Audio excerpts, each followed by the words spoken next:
out of this Gunners Collective. Back at it, you already know. Ba-da-ba-ba-ba-ba-ba. Guard! I said stay out of it. Ba-da-ba-ba-ba. Like a mother. Ba-da-ba-ba-ba. Like a mother. Smack at. Wait up, we already did this. Remix. As you can tell by that thumbnail right there. Edgar's, that's it. They done got us, right? Or did they get us? Nah, they got at us. They ran up on me, right? Me and a homie. We was at the casino one time for our minds. Clink, clink, clink. We was trying to hit that jackpot one time. It was a bad night too. Rough. They done got me for a whole little thou wow, right? But at the same time, in the meantime, in between time, who cares about that? Pay that? No, never mind. What went down and what happened prior to that and after that was what the story is all about. Now, it's all facts, true story. I was at a homeboy's house in the Bay Area. We're chilling. We're kicking back and we all got to drinking a little bit and kicking back and doing our thing. And one of the homeboys mentioned, hey, we should go hit up San Pablo. Now, for those of you that ain't never been to San Pablo, there ain't really nothing to do in San Pablo but go to the casino. The casino is in the center of town. All roads lead to San Pablo Casino, right? And I've been there several times. It's one of my go-tos. That's the little spot I be hitting them. I be hitting them crazy, getting a lot of money up out of San Pablo, right? The Native Americans be breaking bread like Jesus said. You know what I mean? Separating minds from theirs all the time. So I like to go there, especially when I'm just wiggling.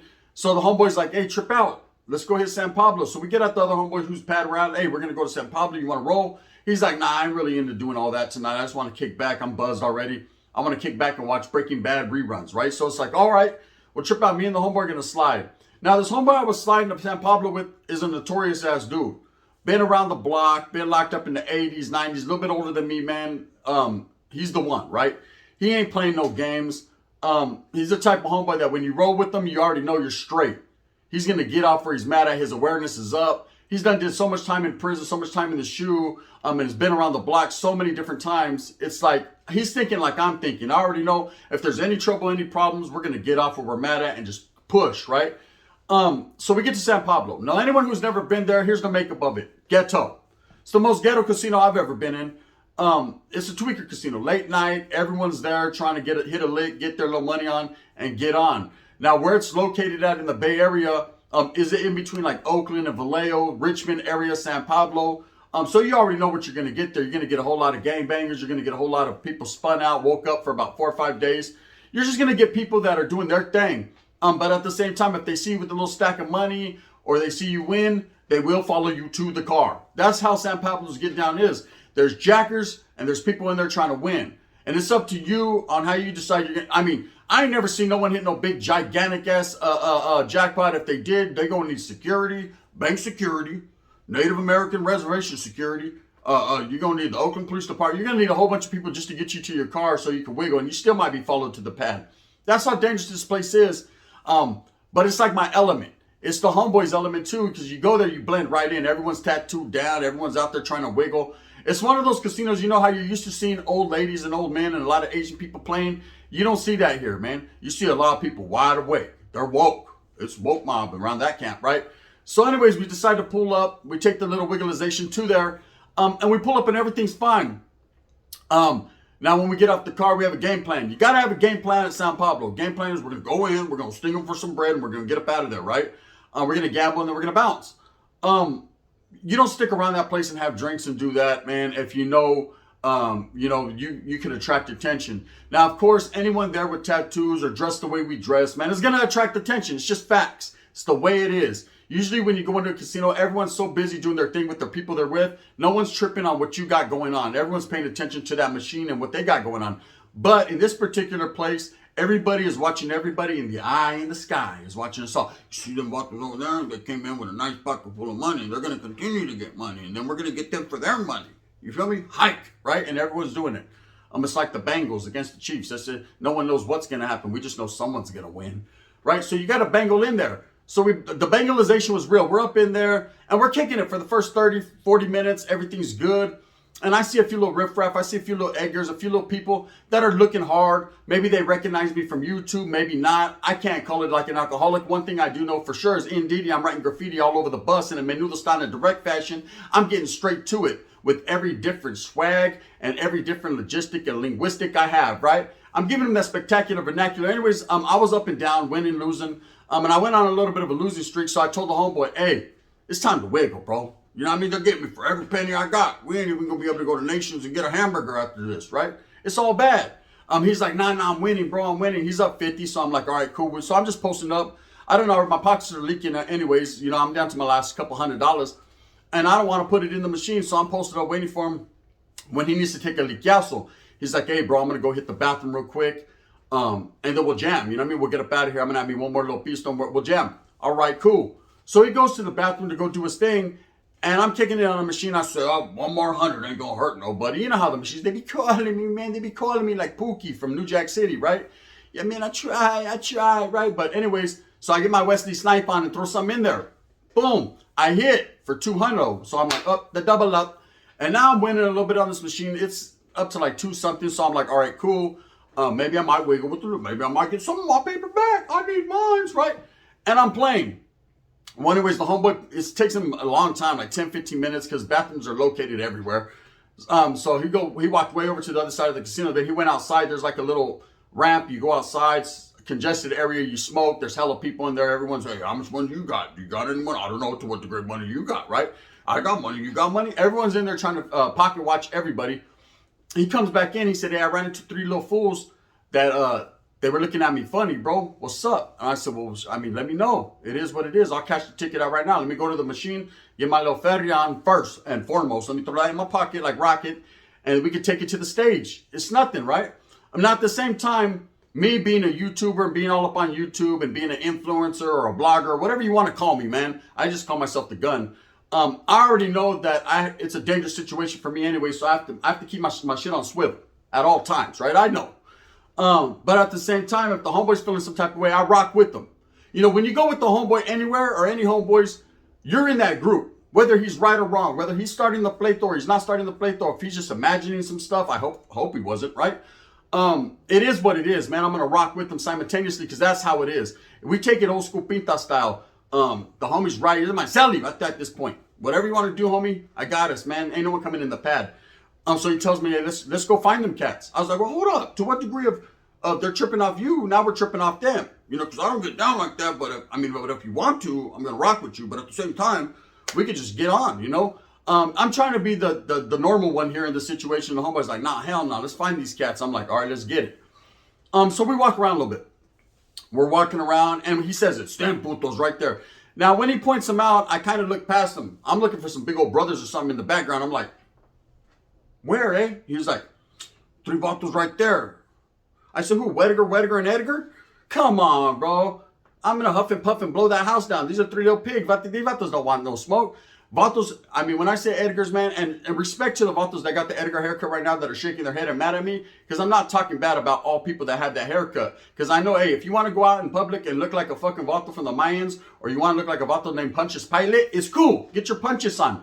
But at the same time, man, these guys were typical, tight, super glued-on pants, TikToking, Schmedium t-shirts on, and they had that haircut from that guy, Old Meg, right? They look like Apocalypto extras, right? And I'm like, oh, hell nah, bro. These vatos right here, these guys? He was like, yeah, they were looking at me crazy. I said, probably because you're bald, bro, and they ain't seen haircuts like that. You know, they think you're a Southsider or something. He was like, no, I think they're Southsiders. I said, look, I don't know who's who and what's what at this point in time, and I don't care. But at this time, bro, come on, right there. Boom, you hit one, the other one's going to feel it. Hey, did you feel that? No, what happened? The homeboy got hit. You hit one, they're all going to feel it. But anyways, so I talk him out of it. I'm like, bro, come on, man. That's a waste of time. Man, I'm trying to get the Benjamins, you know, not beat up a guy that looks like Benjamin Button. I'm good. So we continue to gamble, right? And it's up and down, up and down. And these 3 guys, I notice them looking at us. And now they're really staring, right? And I'm like, these guys really want that smoke. They want that Puff the Magic Dragon. Lives by the sea, right? I'm about to tell them and knock these guys into a land called Hanali, right? It's just going to happen. So I'm like, you know what? I ain't going to wait. And the homeboy's like, I told you, fool. These fools are looking. I was like, man, hey, bro, what's up? And they're like, are you on YouTube? I said, yeah, why, what's up? They're like, oh, yeah. What do they call you? I said, Gunner's Collective, Gunner's Profiles, The Wind's Blowing, Mr. Wind's Blowing, Mr. I got one. That's that long, right? What's happening with it? They're like, oh, yeah, bro, hey, what's up, man? You know what I mean? Hey, you be talking a lot of stuff about Richmond. I said, what do you mean about Richmond, bro? You know what I mean? I gave respects to the Southsiders out in Richmond, and shout out to the homeboys from RVL, man, real ones. Yeah, that's what we're talking about, homes. RVL don't exist no more. And so now I already know they're of a Southside persuasion, meaning that they feel some type of way because of something I said in the past. And all I said was realness, right? So now I'm going to have to back my play and back my words up because I got to stand on my words. I said, no matter what type of situation I'm in, if I'm outnumbered. But you got to understand, again, I'm not really intimidated by these guys. It's the haircut. It's the haircut. Maybe if they were bald and a little bigger, I'd have been like, okay. And then we would have, either discussed it or came to that type of conclusion. But at this time, I'm just like, are you kidding? Like, am I really being checked by a guy wearing aquamarine pants?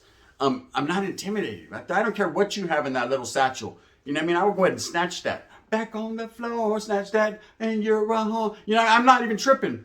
But I'm like, yeah, well, what's up, bro? What did I say that has you in your emotions? And they're like, oh, we could go outside and talk about it. So I said, oh, they got a little Bangladesh on them. They got an allegedly on them, right? That's cool.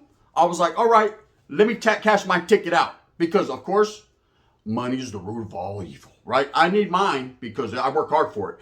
Let me go ahead and cash that out, and then we'll get at you. So the homeboy's like, you got a thing on you? I said, just my dick in my pants. But don't trip. We're going to go out there. They're not going to know. It's so big, I think it's like, okay, we're good. Watch. So as we walk out of this place, there's like a long ramp that you walk around. Once you bust a left after walking that long ramp, there's cars everywhere. You're in a parking lot. And it's real dark in this parking lot. It's lit up, but there's certain areas that are dark. So I said, oh, they're going to try to get us around there and do some wigglization to us, right? But it's all good. Don't trip. I'm prepared. I said, I'm going to snatch one of them up before we even make it out. So as they're waiting right there, they're waiting. I'm like, these vatos guy, what? These vatos are down, right? Downer than a lot of these vatos that talk that stuff, right? So I'm right here, me and the homeboy, and I catch my ticket. The homeboy's like, I need to take the castle again. I said, hurry up, right? He's like, can I leave you? Are you going to be cool? I said, I'm going to be great. You know what I mean? Like Tony the Tiger. I'm great. Guard. I was good, right?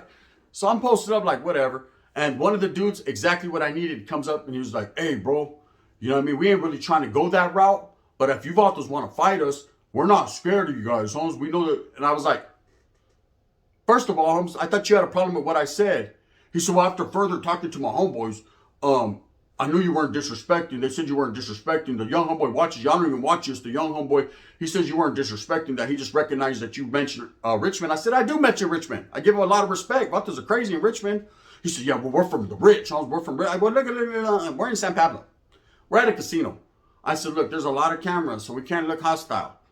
If we're going to go outside and do what we're going to do, I'm going to be totally honest with you, man. I ain't trying to get locked up. I ain't trying to do nothing bad. But if that's the route you guys really, really honestly want to go, we can go that route. And now he starts getting a little hyphy. He's like, well, we ain't no punks. I said, well, we ain't never called you punks. He said, well, we ain't no suckers. I said, well, I might have called you a sucker. But I didn't say it to your face, right? So anyways, he ends up saying, look, bro, we're not even tripping. It's all good. And my homeboy comes in the mix. He just came back from taking the couch and he said, what's up? He approached the dude on some gangster. He's like, what's up, homie? You know what I mean? I beat your uncle up, homie. I beat your dad's uncle up. And I was like, oh, hell no. It's about to go down now, right? And that youngster takes a step back and he's like, look, bro, why you tripping like that, man? We ain't even tripping like that. And he's like, nah, we're going to take a walk, right? Let's take a walk. You want to go walk the Yarra? He starts going into Pelican Bay mode. You want to go walk the Yarra? I'm going to show you how to do it on a 4-yard. He's already reaching. I'll show you. I'm like, oh, hell no. Did this fool really cheat something, right? I don't know what. Really, he was just trying to pull his boxers out of his thing because he just took a cagada, right? He got so nervous, he took a mierda. So I'm like, oh, man, it's really and honestly going to go down right now. So anyways, they start walking towards the door. So we start to walk out. I'm like, all right, bro, if you see him reach for anything, run. You know what I mean? Don't get shot, bro, on behalf of me. And I definitely ain't going to get shot on behalf of you. I'm going to duck and dodge and hide behind that Dodge Charger. Hopefully, man, it's a Hellcat and it's got extra protection, right? But as we're walking, them guys are like, why are you following us, Holmes? And the homie's like, you told us to come out here. And they were like, nah, we ain't tripping. We told your homeboy, man, it's good. We ain't tripping like that. Meanwhile, the youngest one's on the phone over here, right? I'm like, now they're calling for backup. We're all up in San Pablo, Richmond. They're about to do something dangerous to us, something strange for a whole lot of change, right? Nah, I'm cool, right? So basically what happens is these guys keep on walking. They keep looking back. We're walking like kind of further behind them. And we're ready for whatever, but we start to approach our car. These guys are looking back, and then look at this is real facts. There's some things that happen that I cannot speak on. I won't speak on just because it's a little allegedly. But as they get in their whip, and I remember they had a Toyota Tacoma. It was a cool little whip, on little rims and shit. And they're looking back at us, and they're like, it's good, bro. It's good. You know what I mean? You guys get the pass. Now we got a pass all of a sudden. We got a pass, right? I was like, oh man, we got the golden ticket to the chocolate factory, right? I'm like, let's just jam, bro. The homeboy's like, nah, they're talking all that high power, let's go. And I'm like, nah, look, bro, you can see that these guys don't want that. They didn't really have nothing on them. They're probably gonna call their homeboys or come back and do something though. Dangerous, right? It's not that serious. At the end of the day, it's a whole bunch of brown men arguing over nothing. They was mad about something that they thought didn't know. Then when they figured it out, now they know, and it's all love, right? And so the one dude, he jumps out the car. And he tells the homeboy, the same one, the spokesman for him, not the other two Punches pilots, but the one that looks actually like King Herod, right? He jumps off and he's like, look, hey, bro, we ain't tripping, bro, but if you guys keep running up on us, man, we're going to have to trip. I'm like, listen, bro, forget all that noise, man. Are we tripping or are we not? I'm tired of talking about it. I'm already frustrated. I lost hella money. I haven't drank a beer all night. You know what I mean? The homies were over there drinking, but I'm sober. What is going to happen here, right? And they're like, oh, we're going to catch up to you, Vatos. He jumps in the car and they hit a donut. When they hit a donut, there's a few other little things that ring out. I'm not going to say too much. And that was it. And then we walked to the car laughing. Okay, we jumped in the car. But it's a perfect example, and I wanted to tell a story. I just remembered it. The homeboy reminded me, why don't you tell that story when they ran up on us? I said, to what degree of really running up on us did they do? We got approached. Now, I tell that story to say this. When you're an influencer, when you're a YouTuber, when you're anything and your face is out there, some people are going to take what you say as disrespect. These Vatos took some things that I said respectfully as disrespect, or they misconstrue your words. Okay, a lot of people will misconstrue your words. That's just the way it goes down. My words have been misconstrued a lot lately. People think that I'm feeling some type of way about them when I really ain't. I'm really not getting down like that. I'm really just doing my own thing. I don't want no problems. I don't need no funk. I don't need no smoke. I'm just trying to live, right? I'm just trying to take care of me and my owns. And that's just how it be like. But some people will put things out there. They'll tape records and they'll do that. They'll tell, oh, Gunner, he records everything. Yet they have tape recordings and videos and all kinds of weird stuff. It's funny, right? Gunner said this or Gunner said that or Gunner said this about a 16-year-old. And really, if you listen to it, man, and you heard the whole gist of the conversation, you know that we're clowning and we're just capping on the homegirl, right? But it sounds like that, and it sounds ugly, but it's not an ugly situation, man. It is what it is. There's no justifying what was said. Man, at the end of the day, I said, you look like a motherfucking 16-year-old with a flat ass. Because the homeboys was like, you look like Benjamin Button, girl. You got that old face, but that young body. I said, man, come on, man. If anything, she's a 16-year-old with a flat ass. You know what I mean? Get out of here. You know what I mean? You're nothing. We're clapping, we're clowning, but people take it the wrong way. You know, oh, you're looking at a 16. Nah, I'm not. Bob Whistle, you don't know what it is, man. We're having a good time. Anyways, misconstrue it however you want to misconstrue it. At the end of the day, I'm solid as a rock. I ain't never been no weirdo like you, though. One time for my mind. Anyways, at the end of the day, we were able to wiggle from San Pablo, brokered the baby Joker, and everything worked out, man. There was no fist thrown or no nothing. There was something thrown, but I can't speak on that. With that being said, I hope that you move smooth with a purpose. I hope that you get every single thing that you want coming to you. Remember, at the end of the day, man, it's all about you and yours. Don't worry about what everyone else says and how everyone else feels. You know what I mean? A lot of people just talk the talk, man. There's real ones that walk the walk, and that's definitely factual and actual. With that being said, I hope that you like the words that I'm putting out there and what I'm trying to do, man. I'm trying to just get it together, baby. You know what it is, man. Those who like to cap and clown and troll and do what they do, well, I can't stop them, man. I don't agree with it, but I don't flee from it. It is what it is, man, at the end of the day. If you like this, man, please hit that like and subscribe with a thumbs up. This is called the double up, one time for your mentality. If not, you can hit me with that thumbs down. Heavy's going to be the head that wears that crown. This crown. I'm going to continue to strive and struggle for what I honestly and truly believe in, and that's bringing you guys the best content possible and bringing you some of that realness. This is the gun. Bang, bang, and in that fashion.